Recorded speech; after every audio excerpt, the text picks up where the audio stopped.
আসসালামু আলাইকুম। আজকে বুটের ডাল দিয়ে একটি মজার রেসিপি করে দেখাবো। রেসিপিটি করার জন্য আমি 1 কাপ বুটের ডাল নিয়েছি, আর এটা রুটি দিয়ে খেতে কিন্তু ভীষণ মজা লাগে।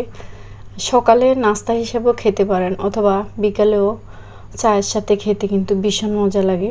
তো আমি এখানে 1 কাপ বুটের ডাল সারা রাত ভিজিয়ে রেখে পরিষ্কার করে ধুয়ে নিয়েছি। এটা ফুলে এখন ডাবল হয়ে গেছে। এখন আমি এটাকে একটা প্যানে নিয়ে নিব। দিয়ে দিব 1 লিটার লিকুইড দুধ। দুধটাকে আমি আগে জাল করে রেখেছিলাম ঘন করে।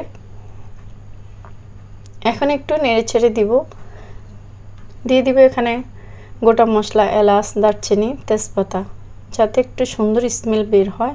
এখন একটু নেড়েচেড়ে সিদ্ধ করে নিব। দিয়ে দিব স্বাদ মতো লবণ। ভালোভাবে ডালটাকে সিদ্ধ করে নিতে হবে একটু সময় নিয়ে। এখন সিদ্ধ করা হয়ে গেছে, আমি ব্লেন্ড করে নিয়েছি, একেবারে মিহি করে ব্লেন্ড করে নিলাম দুধটার সাথে দিয়ে। এখন কড়াইতে দিয়ে দিলাম 2 টেবিল চামচ ঘি। এটা রান্নার রেগুলার তেল দিয়েও করা যাবে, আমি ঘি দিয়ে করছি। ঘিয়ের সাথে এই ডালটাকে ভালোভাবে ভেজে নিতে হবে। যতক্ষণ পর্যন্ত ঘিয়ের সুন্দর স্মেল বের হয় ততক্ষণ পর্যন্ত এটা ভেজে নিলে খেতে ভীষণ মজা হয়। এখন দিয়ে দিলাম 1 কাপ চিনি। দিয়ে দিব জর্দার রং। আমি একটু দুধের সাথে জর্দার রংটাকে মিক্স করে তারপরে দিয়ে দিলাম। এখন দিয়ে দিব 1 কাপ গুঁড়ো দুধ। নেড়েচেড়ে ভালোভাবে মিশিয়ে নিব।